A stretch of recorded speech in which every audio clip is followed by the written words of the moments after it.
News 18 ഇന്ന് പുനലൂർ നഗരസഭയിലാണ്. പുനലൂർ നഗരസഭയിലെ town hall നിർമ്മാണ സ്ഥലത്താണ് ഇപ്പോൾ നമ്മളുള്ളത്.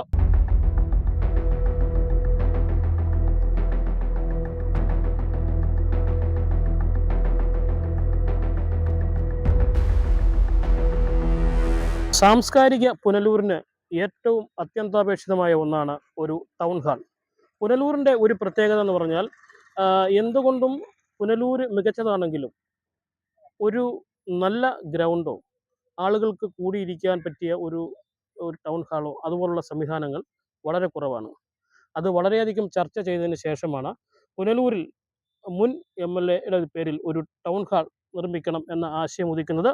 ഇതുമായി ബന്ധപ്പെട്ട് നിർമ്മാണം വർഷങ്ങളായെങ്കിലും ഇപ്പോൾ ഈ ഘട്ടത്തിൽ മാത്രമേ എത്താൻ കഴിയുന്നുള്ളൂ. കമ്പിക്കാലിൽ നിൽക്കേണ്ട സ്ഥിതിയാണ്, തുരുമ്പെടുത്ത് നിൽക്കുന്ന അവസ്ഥയാണ്.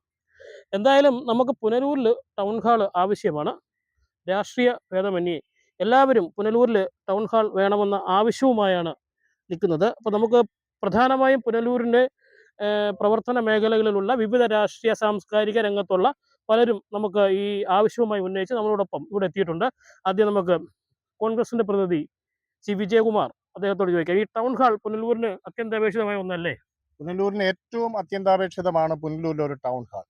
ഈ കൊല്ലം ജില്ലയുടെ കിഴക്കൻ പ്രദേശത്തെ ആളുകൾക്ക് ഒത്തുകൂടാനും അവർ കല്യാണം ഉൾപ്പെടെയുള്ള കാര്യങ്ങൾ നടക്കുന്നതിന് വളരെ കുറഞ്ഞ ചെലവിൽ നടക്കുന്നതിന് ടൗൺ ഹാൾ അനിവാര്യമായിരുന്നു. പക്ഷേ ഇപ്പോൾ ഈ കമ്പിക്കാലിൽ ഉയർന്നു നിൽക്കുന്ന ടൗൺ ഹാളിന്റെ അടിസ്ഥാനം എന്ന് പറയുന്നത് പുനലൂരിന് അപമാനമാണ്. കഴിഞ്ഞ 48 വർഷത്തോളമായി ഏതാണ്ട് നഗരസഭയുടെ പ്രഥമ ബഡ്ജറ്റിൽ തന്നെ ഇടം പിടിച്ചതാണ് ടൗൺ ഹാൾ. പക്ഷെ ഇതുവരെ അത് പൂർത്തിയാക്കാനോ അതിനാവശ്യമായ പണം അനുവദിക്കുന്നതിനോ നഗരസഭാ നേതൃത്വത്തിന് കഴിഞ്ഞില്ല എന്ന് മാത്രമല്ല, കഴിഞ്ഞ 29 വർഷമായി തുടർച്ചയായി പുനലൂരിൽ ഇടതുപക്ഷ ജനാധിപത്യ മുന്നണിയുടെ MLA, അതിൽ CPIയുടെ പ്രതിനിധി പുനലൂരിന്റെ MLA ആയി തുടരുകയാണ്.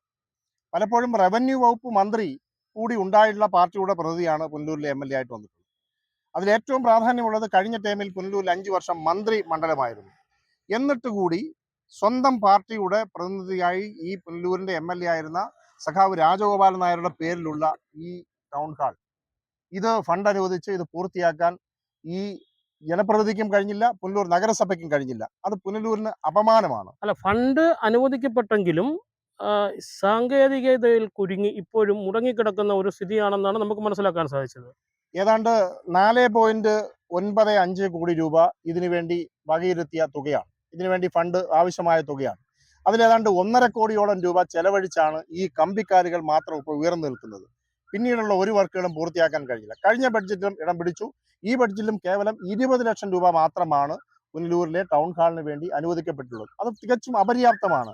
ഇതിനാവശ്യമായ മുഴുവൻ ഫണ്ടും അനുവദിച്ച് ഇത് ഏതാണ്ട് 6-7 കോടി രൂപയ്ക്ക് ഈ പ്രവൃത്തി പൂർത്തിയാക്കിയിരുന്നെങ്കിൽ ഏറെ പ്രയോജനകരമായിരുന്നു. പക്ഷേ അതിൽ നിന്ന് ഞങ്ങൾ മനസ്സിലാക്കുന്ന ഒരു പ്രധാനപ്പെട്ട സംഗതി, ടൗൺ ഹാളിനെ അപ്രസക്തമാക്കിക്കൊണ്ട് അല്ലെങ്കിൽ ടൗൺ ഹാളിന്റെ നിർമ്മാണത്തെ അവഗണിച്ചുകൊണ്ട് ചെമ്മന്തൂരിലെ പ്രൈവറ്റ് ബസ് സ്റ്റാൻഡിന്റെ സമീപത്ത് CPIഎമ്മിന്റെ പ്രതിനിധിയായിരുന്ന നഗരസഭാ ചെയർമാൻ ഉണ്ടായിരുന്ന സമയത്ത് ഒരു താൽക്കാലിക ഹാൾ പണിതു. അതിന് K കൃഷ്ണപിള്ള സ്മാരക ഹാൾ എന്ന് പേരിടുകയും ഏതാണ്ട് 45 ലക്ഷം രൂപ മുടക്കി ഹാബിറ്റാറ്റ് എന്ന് പറയുന്ന പുനലൂരിലെ ഒരു കൊള്ള നടത്തുന്ന സ്ഥാപനത്തെ നേരിട്ട് പണികേൽപ്പിക്കുകയും ഏതാണ്ട് തകര ഷീറ്റുകളും പരമ്പുകളും കൊണ്ട് സ്ഥാപിച്ച 45 ലക്ഷം രൂപ മുടക്കിയ ഇതിന് ബദലായി, അതായത് ടൗൺ ഹാൾ വരരുത്, അതിന് ബദലായി ഒരു സംവിധാനം അവിടെ ചെമ്മന്തൂരിന്റെ ബസ് സ്റ്റാൻഡിന്റെ മൂലയ്ക്ക് പണിത് ഇതിനെ ഇകഴ്ത്തുവാനും അല്ലെങ്കിൽ ഇതിന്റെ പ്രസക്തി ഇല്ലാതാക്കാനും ഇതിന്റെ നിർമ്മാണം തുടങ്ങാതിരിക്കാനും വേണ്ടിയാണ് അങ്ങനെ ഇവിടെ തുടങ്ങിയിട്ടുള്ളതെന്നാണ് ഞങ്ങൾ സംശയിക്കുന്നത്. പുനലൂരിൽ ഒരു പ്രധാന ആരോപണവും ആക്ഷേപവും ഒക്കെയായി ഉയർന്നു നിൽക്കുന്നത് ടൗൺ ഹാളിൻ്റെ കമ്പിക്കാലുകളാണ്. ഇടയ്ക്ക് ഒരു സംസാരമുണ്ടായി, കമ്പിക്കാലുകളിൽ മറ്റേ കൊടി വെറ്റ കൃഷി നടത്തണം എന്ന് ചിലർ പറയുന്നത് കേട്ടു. അത്രയ്ക്കും അപമാനകരമാവുന്ന നിലയിലേക്ക് വരെ സമൂഹ മാധ്യമങ്ങളിൽ ചർച്ച പോകുന്ന നിലയിലേക്ക് ഈ ടൗൺ ഹാൾ നിർമ്മാണം എത്തി. അത് നൂലാമാലകൾ പലതാണെങ്കിലും അത് പരിഹരിച്ച് അടിയന്തരമായിട്ട് നമ്മൾ രാഷ്ട്രീയമായി ആരെ കുറ്റം പറയുവാനോ രാഷ്ട്രീയമായ ഒരു മുതലെടുപ്പ് നടത്തുവാനോ വേണ്ടിയല്ല ഇത്തരം ഒരു ചർച്ച സംഘടിപ്പിക്കുന്നത്. പുനലൂരിന് പൊതുസമൂഹത്തിന് വളരെ അത്യന്താപേക്ഷിതമായ ഒന്നാണ് ഈ ടൗൺ ഹാൾ. ആ ടൗൺ ഹാൾ നമുക്ക് എത്രയും പെട്ടെന്ന് നിർമ്മാണം പുനരാരംഭിക്കണം എന്ന ഒരു ആശയമാണ് ഇതിലൂടെ നമ്മൾ ഉന്നയിക്കുന്നത്. നമ്മുടെ പുനലൂർ നഗരസഭയുടെ മുൻ വൈസ് ചെയർമാനും ഒരു CPIയുടെ ഔദ്യോഗിക ചുമതലയുള്ള ആളുമെന്നൊക്കെ നിലയിൽ ഈ വിഷയത്തിൽ വളരെ തുടക്കം മുതൽ വളരെ അനുഭാവപൂർവമായ നിലപാട് സ്വീകരിച്ച ഒരാളാണ്. നമുക്ക് അദ്ദേഹത്തോട് ചോദിക്കാം. ടൗൺ ഹാൾ നിർമ്മാണം കുറച്ചും കൂടെ സ്പീഡായി വരേണ്ടതായി എനിക്ക് തോന്നുന്നില്ലേ? അതെ, ന്യൂസ് 18 ഈ വിഷയം ഉന്നയിച്ചുകൊണ്ട് പൗരാവലിയുടെ ശ്രദ്ധയാകർഷിക്കത്തക്ക രീതിയിൽ ഈ പരിപാടി നടത്തിയതിന് ആദ്യം തന്നെ അഭിനന്ദനം നേരുകയാണ്. തീർച്ചയായും നമുക്ക് ടൗൺ ഹാൾ വളരെ അനിവാര്യമായ ഒരു കാര്യമാണ്. 2015-20 കാലഘട്ടത്തിൽ അന്നുണ്ടായിരുന്ന ഇടതുപക്ഷ മുന്നണിയുടെ മുനിസിപ്പൽ ഭരണം ഇതിനൊരു വിശദമായ DPR തയ്യാറാക്കി. 9.95 കോടി രൂപയുടെ DPR ആണ് അന്ന് തയ്യാറാക്കിയത്. ഹാബിറ്റാറ്റാണ് അത് തയ്യാറാക്കിയത്. 4020 സ്ക്വയർ ഫീറ്റിൽ ഒരു ടൗൺ ഹാൾ, 800 പേർക്ക് ഇരിക്കാവുന്ന സീറ്റിംഗ് കപ്പാസിറ്റി ഉള്ള ടൗൺ ഹാളും അതോടൊപ്പം 15 കടമുറികളും ഇപ്പോഴത്തെ ഒരു സാഹചര്യത്തിൽ വളർന്നു വരുന്ന ഈ ചെമ്മന്തൂർ ആ മേഖലയിൽ ഒരു സൗകര്യം എന്നുള്ള നിലയിൽ ഈ കടമുറികൾ കൂടി ചേർത്തുകൊണ്ടാണ് അത് നമുക്ക് ഈ കടമുറികളും നഗരസഭയ്ക്ക് ഒരു കാരണവശാലും നഷ്ടം വരാൻ സാധ്യതയില്ല. കാരണം പുനലൂർ ഫെസ്റ്റിവൽ എന്ന് പറഞ്ഞ ഏറ്റവും വലിയൊരു മഹാമേള നടക്കുന്നതിനോട് തൊട്ടടുത്തുള്ള ഗ്രൗണ്ടാണ്. അപ്പൊ അതുകൊണ്ട് എന്തുകൊണ്ടും പ്രയോജനമായിരിക്കുമല്ലോ കടമുറികളും. മാത്രമല്ല ഇപ്പോൾ വരുന്ന ബൈപ്പാസ് ഇതിന് സമീപത്തൂടിയാണ് കടന്നു പോകുന്നത്. എണ്ണത്തിന്റെ ബൈപ്പാസ് അതിന്റെ ഏതാണ്ട് അന്തിമഘട്ടത്തിലാണ്. MP-യും MLA-യും ഒക്കെ ചേർന്ന് അതിന്റെ അണിയറയിലാണ്. അപ്പോൾ അതുകൊണ്ട് തന്നെ പെട്ടെന്ന് തന്നെ ഈ നമ്മുടെ ബൈപ്പാസ് നിർമ്മാണം പൂർത്തിയാവും. അതോടൊപ്പം നമ്മുടെ ടൗൺ ഹാൾ പൂർത്തിയാക്കണം എന്നാണ് നമ്മുടെ ആഗ്രഹം.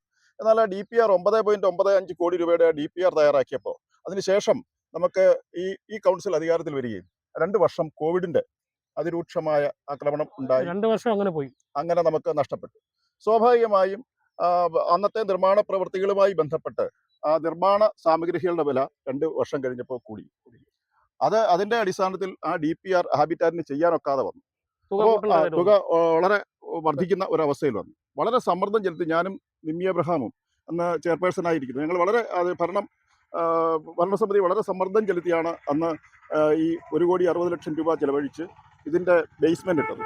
അതോടൊപ്പം നമുക്ക് നഗരസഭയ്ക്ക് പണം തന്ന് സഹായിക്കുന്ന, പ്രത്യേകിച്ചും ലോൺ തന്ന് സഹായിക്കുന്ന Kerala urban and rural development finance കോർപ്പറേഷനെ സമീപിക്കുകയും അവർ നമുക്ക് ലോൺ തരാം, നിങ്ങളുടെ നിലവിലുള്ള ലോൺ ഏതാണ്ട് 6 ലക്ഷം രൂപ, നിലവിലെ ബാക്കിയുള്ളത് അടച്ചാൽ 6 ലക്ഷം രൂപ തരാം എന്ന് പേഴ്സണലായിട്ട് ഞങ്ങൾ ഒരു മീറ്റിംഗ് നടത്തിക്കൊണ്ട് അത് സമ്മതിക്കുകയും അതിൻ്റെ അടിസ്ഥാനത്തിൽ 6 ലക്ഷം രൂപ 2023 അടയ്ക്കുകയും ചെയ്തു.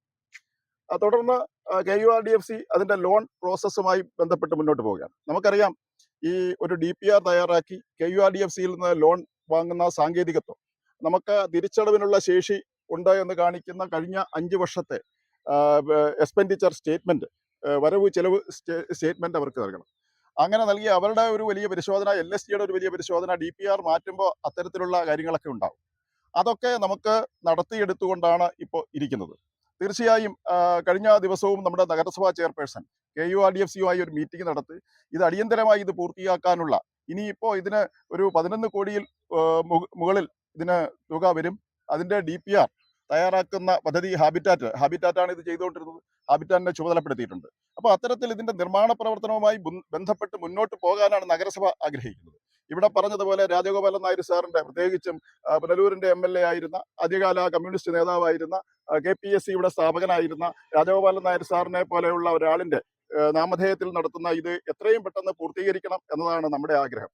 എന്നാൽ ഈ കോവിഡ് പോലെയുള്ള മഹാമാരി പിടിപെട്ടില്ലായിരുന്നെങ്കിൽ, നമുക്ക് റേറ്റ് റിവിഷൻ ഒന്നും നടത്തേണ്ടിയിരുന്നില്ലായിരുന്നെങ്കിൽ നമുക്ക് ഇത് 9.95 കോടി രൂപയ്ക്ക് ഇത് നിർമ്മാണം പൂർത്തിയാക്കാവുന്ന ഒരു സാഹചര്യം ഉണ്ടായിരുന്നെങ്കിൽ നമുക്കിത് പൂർത്തിയാക്കാൻ കഴിയുമായിരുന്നു. എന്നാൽ നിലവിൽ ആ ഒരു സാഹചര്യത്തിൽ നിന്ന് വ്യത്യസ്തമായി അതിൽ കൂടുതൽ പണം ഇതിന് വേണ്ടി വരും എന്നുള്ളത് കൊണ്ടാണ് ഇപ്പോൾ KURDFCയുമായി ലോണുമായി ബന്ധപ്പെട്ട് നിൽക്കുകയാണ്. നമുക്ക് നഗരസഭയ്ക്ക് 1 രൂപ പോലും ലോണില്ലാത്തൊരു നഗരസഭ, കേരളത്തിലെ 87 നഗരസഭകൾ എടുക്കുമ്പോൾ 1 രൂപ പോലും ലോണില്ലാത്തൊരു നഗരസഭയാണ് നമ്മുടെ നഗരസഭ. അതുകൊണ്ട് തന്നെ അവര് നമുക്ക് ആവശ്യമായ പണം നൽകാമെന്ന് വാക്കാൽ സമ്മതിച്ചിട്ടുണ്ട്. അതുകൊണ്ട് നമുക്ക് ഇത് നമ്മളൊരു പ്രത്യാശയോടുകൂടിയാണ് ഇതിന്റെ പ്രവർത്തനം നടത്തുന്നത്. പ്രവർത്തനം സ്വാഭാവികമായും സർക്കാരുമായി ബന്ധപ്പെട്ട് ഈ പ്രവർത്തനങ്ങൾ നടത്തുമ്പോൾ സാങ്കേതികമായ ദുരാപാലകൾ അഴിച്ചു വേണം ഇത് പോകാൻ എന്നുള്ളത് കൊണ്ടാണ് ഇതിന് കാലതാമസം ഉണ്ടാവുന്നത്. ഏതായാലും ഈ കൗൺസിലിന്റെ കാലത്ത് തന്നെ ഈ ലോൺ നമുക്ക് അനുവദിക്കുമെന്നാണ് പ്രതീക്ഷിക്കുന്നത്.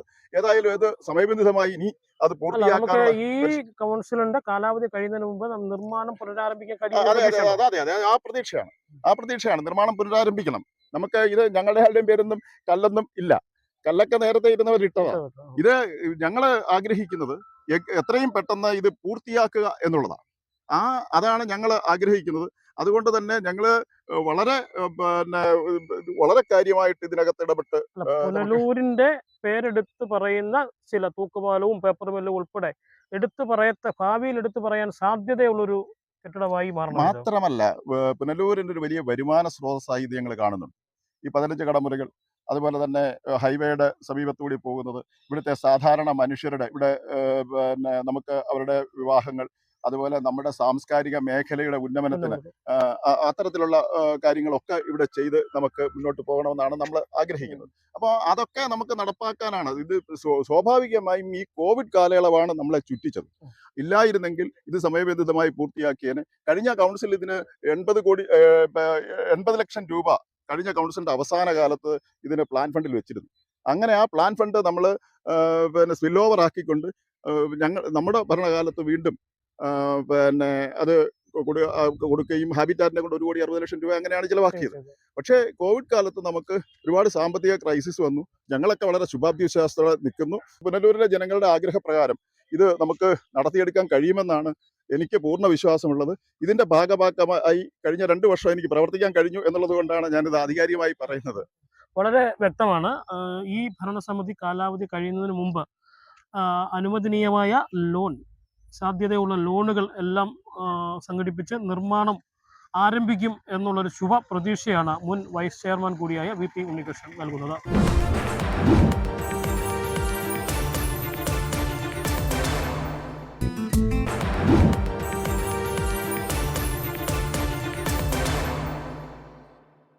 ടൗൺ ഹാൾ എന്ന് കേൾക്കാൻ തുടങ്ങിയിട്ട് വർഷങ്ങളായി.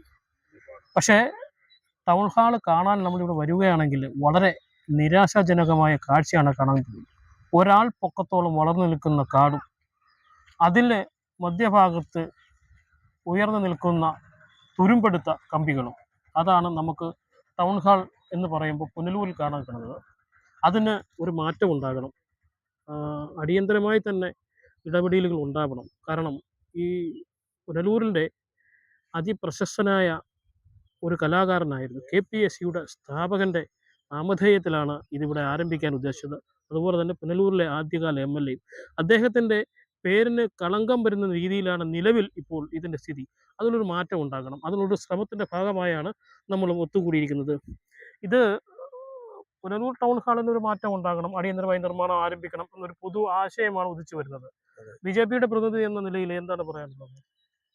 ഏകദേശം 38 വർഷക്കാലമായിട്ട് പുനലൂരിലെ ഈ സാംസ്കാരിക നിലയം പണിയുക എന്നും പറഞ്ഞ് മുനിസിപ്പാലിറ്റിയിൽ ബഡ്ജറ്റുകൾ വെക്കാറുണ്ട്. ഇപ്പം നിങ്ങൾക്ക് നോക്കുമ്പം തന്നെ കാണാൻ സാധിക്കുന്നത് അവിടെ കുറച്ച് കമ്പികൾ മുകളിലോട്ട് നിൽക്കുന്നതാണ്. നമ്മളൊരു പ്രോജക്റ്റ് വെക്കുമ്പോൾ ഇത്ര കോടി രൂപ അതിന് വേണമെന്നും അതിൻ്റെ ഇത്ര കോടി രൂപ പാസ്സാക്കിയിട്ടാണ് അതിൻ്റെ ബേസ്മെൻറ്റ് പണിയേണ്ടത്. ഇത് ബഡ്ജറ്റ് കണ്ടെത്താതെ താൽക്കാലികമായിട്ട് കുറച്ച് കമ്പി ഉയർത്തി ഞങ്ങളിവിടെ പണിയാൻ പോവുകയാണ് എന്ന് വരുത്തി തീർത്ത് വെച്ചേക്കുന്ന ഒരു സാഹചര്യമാണ് നമുക്കിവിടെ കാണാൻ കഴിയും. നഗരസഭയെ പോലുള്ള ഒരു സ്ഥലത്ത് സാധാരണക്കാർക്ക് ഒരു പരിപാടി നടത്തുന്നതിനോ ഒരു ഫംഗ്ഷൻ നടത്തുന്നതിനോ വലിയ ബിഗ് ബഡ്ജറ്റൊന്നും ഇല്ലാത്ത സാധാരണക്കാർക്ക് നടത്താൻ വേണ്ടിയിട്ടാണ് ഒരു സാംസ്കാരിക നിലയമുണ്ടെങ്കിൽ നമുക്കത് സാധാരണക്കാർക്ക് വളരെയേറെ ആനുകൂല്യങ്ങൾ കിട്ടുന്ന ഒരു കാര്യമാണ്. ഒരു ചെറിയ കല്യാണമായാലും മറ്റ് വിരുന്ന് ഫംഗ്ഷനായാലും പുനലൂരിൽ പുറത്തുനിന്ന് വരുന്ന ആളുകൾക്ക് പോലും നമുക്ക് പുനലൂരിൽ ഞങ്ങൾ ഇന്നടുത്ത് കാണും എന്ന് പറഞ്ഞിരിക്കാൻ പറ്റാത്ത ഒരു അവസ്ഥയാണ് അത് പുനലൂരിൽ. മാത്രമല്ല, നമ്മുടെ പുനലൂരിന്റെ ആ ഭൂപ്രകൃതി അനുസരിച്ച് ഒരു പൊതുപരിപാടി നടത്താൻ പറ്റിയ ഒരു സ്ഥലം ഒന്നുള്ള ഇപ്പൊ നിലവിലിപ്പോൾ ഉള്ളത് പ്രൈവറ്റ് ബസ് സ്റ്റാൻഡിലാണ്. അവിടെയും ഒരു പൊതുപരിപാടി നടത്താൻ പറ്റിയ സാഹചര്യമല്ല. ബസ് സ്റ്റാൻഡിനകത്താണ് അവിടെ എപ്പോഴും യാത്രക്കാരുള്ളത്, ബസ് ഉള്ളതാണ്. അപ്പം ഇതുപോലൊരു സാംസ്കാരിക നിലയം ഉണ്ടെങ്കിൽ കൂടുതൽ ഗുണകരമാവില്ലേ? തീർച്ചയായിട്ടും ഇതുപോലൊരു ഒതുങ്ങിയ ഭാഗത്ത് ടൗണിൻ്റെ ഹൃദയഭാഗത്ത് തന്നെയാണെങ്കിലും ഈ ബസ് സ്റ്റാൻഡിൽ നിന്ന് ഒതുങ്ങി ബസ് സ്റ്റാൻഡിൽ പരിപാടി നടക്കുമ്പോൾ തേരാപ്പാര ബസ് പോകുന്നു, ആൾ പോകുന്നു, അവിടെ ഒരു കൺട്രോളും ഇല്ലാത്ത ഒരു പരിപാടി അവിടെ നടത്തിയെടുക്കാമെന്നുള്ളതല്ലാതെ നമ്മൾ ആർജിക്കുന്ന ഗൗരവത്തിലൊരു വിഷയം എടുത്താൽ അത് ജനങ്ങളിൽ എത്തിക്കാൻ പറ്റാത്ത ഒരു സാഹചര്യമാണ് പുനലൂരിലുള്ളത്. അതുപോലെ തന്നെ ഇപ്പം എനിക്ക് തോന്നുന്നു ഇവിടെ നടക്കുന്ന പരിപാടികളൊക്കെ മറ്റ് കല്യാണ മണ്ഡപങ്ങളിലേക്കും മറ്റുള്ളിടത്തേക്കും പോകാൻ വേണ്ടി സഹായിക്കുകയാണോ എന്ന് പോലും നമുക്ക് ചിന്തിക്കേണ്ടി വരുന്നു. കാരണം ടൗൺ ഹാളിന്റെ നിർമ്മാണം ഇഴഞ്ഞു പോകുമ്പോൾ അതിന്റെ ഗുണം കിട്ടുന്നത് മറ്റ് ഏജൻസികൾക്കാണ്, മറ്റ് ഹാളുകളും മറ്റ് കല്യാണ മണ്ഡപങ്ങളും ഉള്ളവർക്കായിട്ട് മാറി പോവാണ്. സാധാരണക്കാരന് ഇത് അവിടെ എത്തിപ്പറ്റാൻ പറ്റാത്ത സംവിധാനങ്ങളാണ്. പുനലൂരിലെ ഓരോ ഓഡിറ്റോറിയങ്ങൾക്കും വില കൂടുതലാണ്, പരിപാടികൾ നടത്താനെ കൊണ്ട് ബുദ്ധിമുട്ടാണ്. നമുക്കൊന്ന് തങ്ങാനൊക്കെ ഉണ്ടോ? നമുക്ക് പുനലൂരിൽ വരുമ്പം നമ്മളെ പുനലൂരിൽ ഞങ്ങളുണ്ട്, ഇന്നടത്തുണ്ട്, സാംസ്കാരിക നിലയത്തിലുണ്ട്, അല്ലെങ്കിൽ ഇന്ന ഹാളിലുണ്ട് എന്ന് പറയാൻ പറ്റാത്ത ഒരു സാഹചര്യമാണ്. ഇപ്പോൾ പുനലൂർ വരുന്ന ഇപ്പോൾ തൂക്കുപാലത്തെക്കുറിച്ച് പറഞ്ഞു. പുനലൂരിലെ തൂക്കുപാലത്തിന് നമുക്ക് 7 മണി എന്നുള്ളത് 9 മണി വരെ ആക്കാൻ സാധിച്ചാൽ പല ടൂറിസ്റ്റുകൾക്കും കറങ്ങി വരുന്നവർക്ക് വൈകുന്നേരത്ത് ഇവിടെ വന്ന് ഹാൾട്ട് ചെയ്യാനുള്ള സാഹചര്യം ഉണ്ടാവും. അത് പുനലൂരിൻ്റെ വികസനത്തിന് ഗുണം ചെയ്യും. ഇതിപ്പോൾ 7 മണിയാകുമ്പം ക്ലോസ് ചെയ്ത് പോകുന്നത് കൊണ്ട് വരുന്നവർക്ക് തൂക്കുപാലം റോഡിൽ നിന്ന് കണ്ടിട്ട് പോകേണ്ട ഒരു അവസ്ഥയാണ്. ഇതിവിടുത്തെ മുനിസിപ്പാലിറ്റിയിലെ കൗൺസിലർമാരും മുനിസിപ്പൽ ചെയർപേഴ്സൺ ഉള്ളവർ വിചാരിച്ചാൽ അത് സാംസ്കാരിക വകുപ്പുമായി ബന്ധപ്പെടുത്തിക്കൊണ്ട് ഈ പറഞ്ഞതുപോലെ അതിന് വേണ്ട സാഹചര്യം ഒരുക്കി കൊടുക്കാൻ ഈ മുനിസിപ്പാലിറ്റിക്ക് കഴിയും. അതുപോലെ തന്നെ ഈ ടൗൺ ഹാൾ എന്ന് പറഞ്ഞു കഴിഞ്ഞാൽ KPSC എന്ന മഹാപ്രസ്ഥാനത്തിന്റെ സ്ഥാപക നേതാവിന്റെ പേരിലാണ്. രാജഗോപാൽ നായർ എന്ന് പറഞ്ഞ ഒരു മഹാനായ മനുഷ്യന്റെ പേരിൽ ആണ് ഇത് നിർമ്മിക്കുന്നത്. പക്ഷെ അദ്ദേഹത്തിന്റെ പേരിനെ ഓരോ ദിവസവും ഒരു രാഷ്ട്രീയ കുതിരക്കച്ചവടത്തിന് വേദിയാക്കുന്നതായിട്ടല്ലേ നമുക്ക് കാണാൻ സാധിക്കുന്നത്. കളങ്കപ്പെടുത്തി ആ ഒരു പേരിനെ പോലും കളങ്കപ്പെടുത്തിക്കൊണ്ടാണ് വർഷാവർഷങ്ങളിൽ വരുന്ന ഈ മുനിസിപ്പൽ കമ്മിറ്റികൾ അതിനെ വളരെയേറെ മോശമായ രീതിയിലേക്ക് പോകുന്നത്. അതാണ് ഞാൻ തുടക്കത്തിൽ തന്നെ പറഞ്ഞത്. ഒരു സാംസ്കാരിക നിലയമോ അല്ലെങ്കിൽ ഒരു ഓഡിറ്റോറിയമോ വരുന്ന സമയത്ത് അതിന് ബഡ്ജറ്റ് ഉണ്ടായി ആ ബഡ്ജറ്റ് പാസ്സായിട്ടാണ് നമ്മൾ ബേസ്മെന്റ് പണിയുന്നത്. നമ്മളൊരു ബാങ്ക് ലോൺ കണ്ടെത്തി ഒരു വീട് വെക്കണമെങ്കിൽ ബാങ്ക് ലോൺ പാസ്സായിട്ടാണ് നമ്മൾ ബേസ്മെന്റ് കെട്ടാനെ കൊണ്ട് കല്ലിറക്കുന്നതും പണിയിക്കുന്നതും. ഇത് യാതൊരു വിധമായ ബഡ്ജറ്റും ഇല്ലാതെ കൊണ്ടുവന്ന് കുറച്ച് കാശ് മുടക്കി 1.5 കോടി രൂപ മുടക്കിയിട്ട് പുല്ല് വളരാൻ വേണ്ടി ഇട്ടേക്കുന്ന ഒരു സാഹചര്യമാണ് പുനലൂരിൽ നമുക്ക് കാണാൻ കഴിയുന്നത്. 38 വർഷക്കാലമാവുന്നു. ഇത് പണിയണമെന്നുണ്ടെങ്കിൽ ആധികാരികമായിട്ട് ഏതെങ്കിലും ഒരു പ്രോജക്റ്റ് തയ്യാറാക്കിക്കൊണ്ട് അതിന് ഫണ്ട് കണ്ടെത്തുകയോ അല്ലെങ്കിൽ കേന്ദ്രത്തിന്റെ ഫണ്ടുകളെ ഉപയോഗപ്പെടുത്തിക്കൊണ്ട് നമുക്കിത് ചെയ്യാൻ കഴിയും. നിങ്ങൾ നോക്കൂ, പുനലൂർ പട്ടണത്തിൽ മാസ്റ്റർ പ്ലാൻ പ്രകാരം നമ്മൾ 10-40 വർഷമായിട്ട് പുനലൂരിൽ വന്നിട്ടുള്ള ആളിന് അന്നും ഇന്നും പുനലൂർ പട്ടണം തന്നെയാണ്. എന്ത് മാറ്റമാണ് പുനലൂരിൽ ഉണ്ടായിട്ടിരിക്കുന്നത്? ഇടുങ്ങിയ റോഡുകളും പണ്ട് ശുഷ്കമായിട്ടുണ്ടായിരുന്ന കുറെ കടകളും അല്ലാതെ പുനലൂരിന് എന്ത് വികസനമാണ്? ഒരു ബസ് സ്റ്റാൻഡ് കിടക്കുന്ന കണ്ടിട്ടുണ്ട്. ബസ് സ്റ്റാൻഡിന് നല്ല രീതിയിൽ ഒരു പ്രോജക്റ്റ് വെച്ചിട്ട് അതിന്റെ 4 സൈഡും കടകൾ ഉയർത്തി 2-3 നിലയ്ക്ക് കടകൾ ഉയർത്തിക്കൊണ്ട് ബാങ്കിന്റെ ഒരു ലോണ് 30-40 കോടി രൂപയുടെ ലോൺ എടുത്താൽ നമുക്ക് ആ പുനലൂരിനൊരു വികസനം ഉണ്ടാവും. PWD റെസ്റ്റ് ഹൗസ് ആ സൈഡിൽ നിന്ന് 10-20 അടി ഉയരത്തിലാണ് കല്ല് കെട്ടി ഉയർത്തിയേക്കുന്നത്. ആ 4 സൈഡിലും കടകൾ വെച്ചുകൊണ്ട് 1-2 നിലയ്ക്ക് കടകൾ പണിഞ്ഞുകൊണ്ട് എടുത്തിരുന്നെങ്കിൽ പുനലൂരിൽ എന്ത് വികസനം ഉണ്ടാവും? PWDക്ക് എത്ര രൂപയുടെ വരുമാനം ഉണ്ടാവും? അതുപോലെ തന്നെ പണിയുന്ന ഭാഗങ്ങളിൽ അതിന് പറ്റിയ പ്രോജക്റ്റ് വെച്ചുകൊണ്ട് ഫ്രണ്ടേജ് കടകൾ വെച്ചാൽ ഒരു കടയ്ക്ക് 10-30 ലക്ഷം രൂപ അഡ്വാൻസ് വെച്ചാൽ ഇന്ന് പുനലൂരിൽ കിട്ടും. ആ ഒരു ബാങ്കുകാർക്ക് അത് മനസ്സിലാവും. 10 മുറി കടയുണ്ട് അല്ലെ 50 മുറി കടയുണ്ടെങ്കിൽ ഞാൻ മുടക്കുന്ന മുതലും തിരിച്ചു പിടിക്കാനെ കൊണ്ട് കഴിയുമെന്ന് ബാങ്കിന് മനസ്സിലാവും. ഇത് ഇത് പറ്റാതെയാണ് ബാങ്കുകൾ ലോൺ കൊടുക്കാത്തത്. ഇതുപോലെ ബേസ്മെന്റ് കെട്ടിയിട്ടിട്ട് ലോൺ വേണമെന്ന് പറഞ്ഞാൽ എവിടുന്ന് കിട്ടുമെന്നാ പറയുന്നത്? നമ്മളൊരു വീട് കെട്ടി ബേസ്മെന്റ് കെട്ടിയിട്ട് എനിക്ക് കാശ് തരണമെന്ന് പറഞ്ഞാൽ ബാങ്ക് കൊടുക്കുമോ? അപ്പം ബാങ്കിന് മനസ്സിലാവണം, നമ്മൾ 40 കോടി രൂപ മുടക്കിയാൽ നമുക്കത് തിരിച്ചു കിട്ടാനുള്ള മാർഗം എന്തുവാണെന്ന് ബാങ്കിന് മനസ്സിലായെങ്കിൽ മാത്രമേ ബാങ്ക് ലോൺ കൊടുക്കത്തുള്ളൂ. ഇതിപ്പം 1,60,00,000 രൂപ മുടക്കി താണ്ട പുല്ല് കുരുത്ത് കിടക്കും. ഇത് ഏത് കാലത്ത് വരുമെന്നാണ് പറയുന്നത്? ഈ കാലാകാലങ്ങളിൽ ഇവിടെ ഭരിക്കുന്ന ഇടതുപക്ഷവും വലതുപക്ഷവും മാറി മാറി ഭരിച്ചുകൊണ്ടിരിക്കുന്നത്. അവരുടെ തന്നെ ഇടതുപക്ഷത്തിന്റെ തന്നെ മിനിസ്ട്രിയാണ് സ്റ്റേറ്റ് ഭരിക്കുന്നത്. എന്തുകൊണ്ട് ഇതിന് വേണ്ടിയിട്ട് ഒരു പ്രോജക്റ്റ് വെച്ച് പാസ്സാക്കാൻ പറ്റുന്നില്ല? ധനകാര്യ മന്ത്രിയുടെ തൊട്ടടുത്ത സ്ഥലത്ത് കൊട്ടാരക്കരക്കാരനാണ് അദ്ദേഹം, ഈ ജില്ലക്കാരനാണ്, അദ്ദേഹത്തിന്റെ പാർട്ടിക്കാരനാണ് മുൻ MLA. ഇത് ഈ സാഹചര്യങ്ങളിൽ സാധിച്ചില്ലേ പിന്നെ ഏത് കാലത്താണ് ഇത് സാധിക്കുന്നത്? ഏത് സർക്കാരിനെ കൊണ്ടാണ് സാധിപ്പിക്കാൻ പറ്റുന്നത്?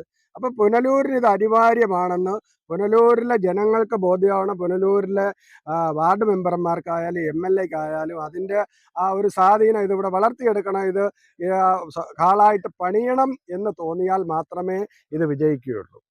വളരെ കാലിക പ്രസക്തമായ കാര്യങ്ങളാണ് പങ്കുവച്ചത്. പക്ഷെ എന്തായാലും രാഷ്ട്രീയത്തിന് അതീതമായി, രാഷ്ട്രീയത്തിനുപരിയായി ടൗൺ ഹാള് വളരെ അത്യന്താപേക്ഷിതമാണ് എന്ന് തന്നെയാണ് എല്ലാവരും ചൂണ്ടിക്കാണിക്കുന്നത്. അത് തന്നെയാണ് എല്ലാവരുടെയും ആവശ്യം. കവിയും എഴുത്തുകാരനും സാംസ്കാരിക പ്രവർത്തകനും ഒക്കെയായ CV വിജയകുമാർ സാർ നമ്മളോടൊപ്പമുണ്ട്.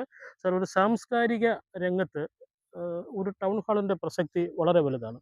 പുനലൂരിലെ ടൗൺ ഹാളിൻ്റെ നിർമ്മാണം ഇഴഞ്ഞു നീങ്ങുകയാണ്. പക്ഷേ നമുക്ക് ടൗൺ ഹാൾ വളരെ അത്യന്താപേക്ഷിതമല്ലേ?